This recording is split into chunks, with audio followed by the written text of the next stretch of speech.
परमेश्वर का जो वीडियो आपके सामने ये चल रहा है, ये मामूली वीडियो नहीं है। इस वीडियो के द्वारा वो शक्तियाँ जो हैं, शैतान की शक्तियाँ, वो हिल जाती हैं, वो डरती हैं, वो कांपती हैं। और दोस्तों सबसे बड़ी बात कि जब परमेश्वर एक विश्वासी का साथ देता है तो वहाँ पे दुष्ट आत्माएं जो होती हैं वो टिक नहीं सकती हैं। लेकिन आपको प्रभु यीशु मसीह की आज्ञाओं को तोड़ना नहीं है, भूल कर भी उनको नहीं तोड़ना है, क्योंकि परमेश्वर का वचन यहाँ पर कुछ इस प्रकार से हमें देखने को मिल जाता है। तो चलिए जी वीडियो को शुरू करते हैं और चैनल को सब्सक्राइब कर दीजिए। यहाँ पे वचन क्या कहता है, अय्यूब की पुस्तक 35 अध्याय उसका 6 और 7 वचन। यहाँ पर हमें कुछ इस प्रकार से अय्यूब की पुस्तक में जानकारी मिल जाती है। एक विश्वासी को समझना चाहिए, यदि तूने पाप किया है तो परमेश्वर का क्या बिगड़ता है। यदि तेरे अपराध बहुत बढ़ जाएं तो भी तू उसका क्या कर लेगा। वचन कहता है 7 वचन, यदि तू धर्मी है तो उसको क्या दे देता है, या उसे तेरे हाथ से क्या मिल जाता है। दोस्तों हमारे जो जीवन से अगर प्रभु को तकलीफ हो रही है तो हमारा जीवन जीने से मतलब ही क्या बनता है। यीशु मसीह का वचन कहता है कि भूल कर भी शैतान की आवाज़ को नहीं सुनना है। जब इंसान पाप करता है तो वह प्रभु की आज्ञा तोड़ता है। इसका नुकसान यह होगा कि आपकी आत्मा उस जगह पर जाएगी, फिर वहाँ से वापस नहीं लौट पाएगी। वह जगह है नरक की पीड़ा। पहली बात, नरक शैतान के लिए बनाया गया था। जब उसने स्वर्ग में परमेश्वर को हटाकर खुद परमेश्वर बनने का प्रयास कर रहा था, फिर क्या हुआ, लड़ाई हुई। शैतान और उसके दूत मिकाइल और उसकी तरफ से स्वर्गदूत लड़े। स्वर्ग में खूब लड़ाई होती है। शैतान जो होता है वो हार जाता है और उसको वहाँ से पृथ्वी पर से स्वर्ग पर से पृथ्वी पर गिरा दिया जाता है। यहाँ पे हमें प्रकाशित वाक्य की पुस्तक में इस प्रकार से जानकारी मिल जाती है। 12 अध्याय उसका 7, 8 और 9 वचन यहाँ पर हमें पढ़ने को मिल जाता है। फिर स्वर्ग में लड़ाई हुई। जैसे हम लोग पृथ्वी पर लड़ाई करते हैं छोटी मोटी ज़मीन के पीछे, पैसों के पीछे। अगर बैंक में लाइन लगी है तो वहाँ लाइन लगने से पीछे आप जानते हैं कि जब गैस सिलेंडर बट रहे थे तो कितना ज़्यादा लड़ाई हो रही थी गैस सिलेंडर लाइन लेने में। तो हर जगह महामारी होती, लाइन लगाने में लड़ाई झगड़ा होते। पृथ्वी पर भी लड़ाई हो रही थी। कैन ने अपने भाई हाबिल की हत्या कर दी थी, लड़ाई यहाँ भी हो रही थी। तो स्वर्ग में लड़ाई होती है। मिकाइल और जो होता है वो शैतान से लड़ता है। वचन यहाँ पे कहता है कि स्वर्ग में लड़ाई हुई। मिकाइल और उसके स्वर्गदूत अजगर से लड़ने को निकले और अजगर और उसके दूत उससे लड़े, परंतु प्रबल ना हुए। 8 वचन, परंतु प्रबल ना हुए और स्वर्ग में उनके लिए फिर जगह ना रही। 9 वचन, तब वह बड़ा अजगर अर्थात वही पुराना सांप जो इब्लीस और शैतान कहलाता है और सारे संसार का भरमाने वाला है, पृथ्वी पर गिरा दिया गया और उसके दूत और उसके साथ गिरा दिए गए। अब ध्यान देना जो मैं आपको बताने जा रहा हूँ। अब स्वर्ग में स्वर्गदूत नाचते हैं, खुशी मनाते हैं। क्यों कि जो भाइयों पर दिन रात दोष लगाता था, परमेश्वर के सामने लगाया करता था, शैतान अब स्वर्ग से उसे हमेशा हमेशा के लिए निकाल दिया गया था। तभी स्वर्गदूत सब नाचते हैं, कूदते हैं, खुशी मनाते हैं कि शैतान वहाँ से स्वर्ग से गिरा दिया गया। अब क्या होता है, जब परमेश्वर ने पेड़ को बनाए, पौधों को बनाए, जीव जंतु जानवर बड़े बड़े बनाए, सब कुछ बनाया, परमेश्वर ने देखा कि सब अच्छा है। तब आखिरी में आदम और हवा के लिए पत्नी बनाई जिसका नाम हवा था। आदम को तो परमेश्वर मिट्टी से बनाता है, हर जगह से मिट्टी परमेश्वर ने उठाई, धरती के हर कोने से। तभी जब इंसान एक मरता है तो फिर से मिट्टी में मिल जाता है, क्योंकि परमेश्वर ने मिट्टी से इंसान को बनाया है और फिर से मिट्टी में मिल जाता है।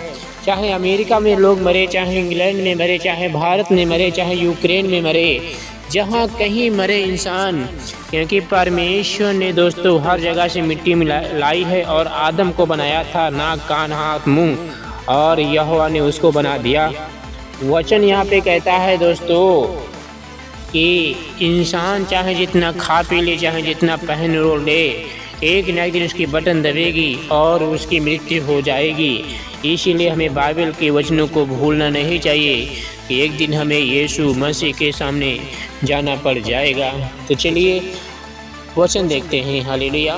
दोस्तों, एक मनुष्य की बॉडी से जो आत्मा निकलती है, मिट्टी जो होती है मिट्टी में मिल जाती है और आत्मा परमेश्वर के पास लौट जाती है। क्योंकि जब एक बच्चा माँ के पेट में होता है तो परमेश्वर उस बच्चे के अंदर आत्मा डालता है।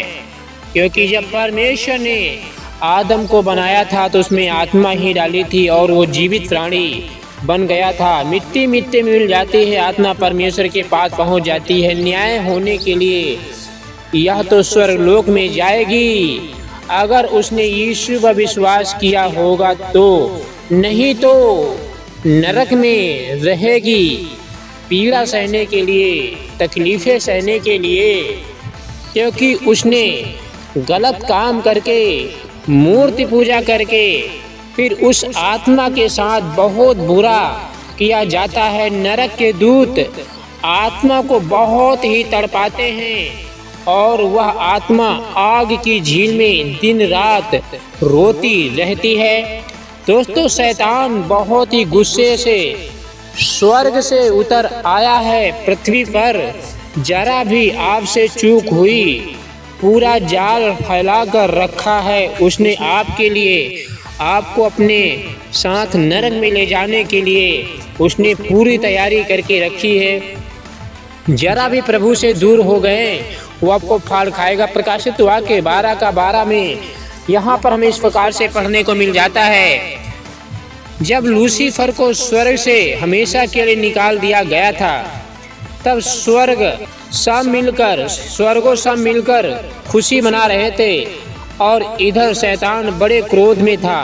वचन देख लेते हैं प्रकाशित 12:12। इस कारण हे स्वर्गों और उसमें रहने वालों मगन हो, हे पृथ्वी और समुद्र तुम पर हाय, क्योंकि शैतान बड़े क्रोध के साथ तुम्हारे पास उतर आया है।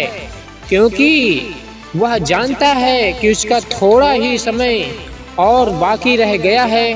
थोड़ा समय मतलब होता है कि जब तक मसीहों का रैप्चर नहीं होगा तब तक शैतान जीवित है, मजे मार सकता है, पाप में गिरा सकता है। जब मसीहों का रैप्चर होगा फिर धरती पर 7 वर्षों का क्लेश काल होगा, तब तक हम लोग ऊपर ही रहेंगे। उसके बाद फिर वापस इसी धरती पर लौट आएंगे 1000 साल तक राज करने के लिए। तब तक उस समय शैतान को कैद किया जाएगा। प्रकाशित वाक्य 20:23 में लिखा हुआ, उसने उस अजगर अर्थात पुराने सांप जो इब्लीस और शैतान है पकड़ के 1000 वर्ष के लिए बांध दिया गया और उसे अथाह कुंड में डालकर बंद कर दिया गया और उस पर मुहर लगा दी गई कि वह 1000 वर्ष के पूरे होने तक वहीं पर रहे, ताकि जाति जाति के लोगों को फिर से न भरमाने पाए।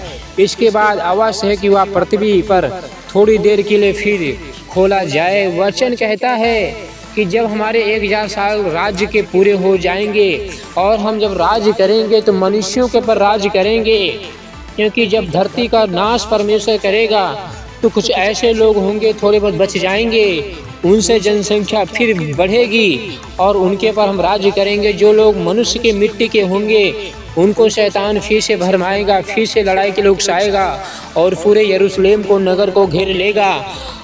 और परमेश्वर स्वर्ग से आग बरसाकर सबको नाश करेगा। फिर शैतान को हमेशा हमेशा के लिए आग की झील में डाल दिया जाएगा और फिर मसीही हमेशा के लिए नए आकाश और नई धरती पर स्थापित कर दिए जाएंगे और हमेशा के लिए अनंत जीवन बिताएंगे अपने परिवार के साथ। हरियाली होगी, पेड़ होंगे, नदियाँ होंगी, तराइयाँ होंगी, आम फल फ्रूट होंगे, भेड़ बकरियाँ जानवर पशु सब कुछ होंगे।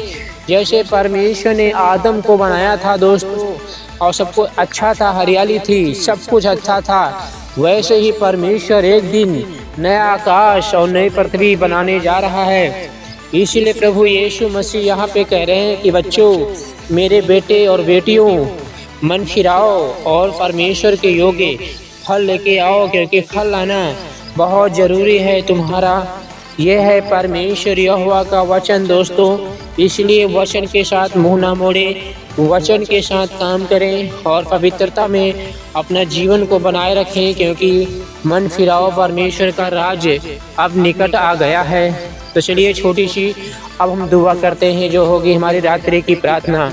हे मेरे पिता परमेश्वर, तू धन्य है मेरा राजा, तू धन्य है मेरा परमेश्वर, तू दयालु है परमेश्वर, तू अनुग्रहकारी है परमेश्वर। जिसने ज़मीन और आसमान को बनाया है वो परमेश्वर कहता है, मत डर बेटा, मैं तेरे साथ हूँ, इधर उधर मत ताक, क्योंकि मैं तेरा परमेश्वर हूँ।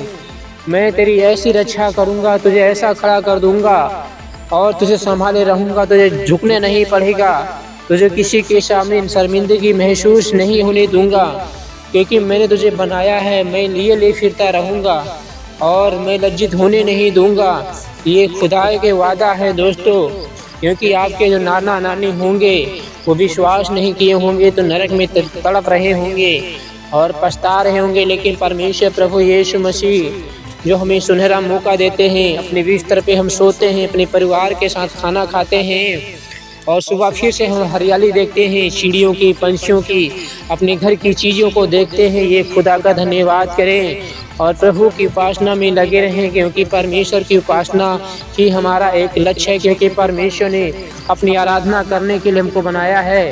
तो हे स्वर्गो, हे पृथ्वी, परमेश्वर के लिए गीत गाओ, क्योंकि शैतान जो है ना बड़ी क्रोध के साथ, बड़ी जलजलाहट के साथ उतर आया है दोस्तों। इसीलिए आपको दीन बनना है, इसलिए आपको नम्र बनना है और प्रभु की आज्ञा का समय बिताना। हालेलुया।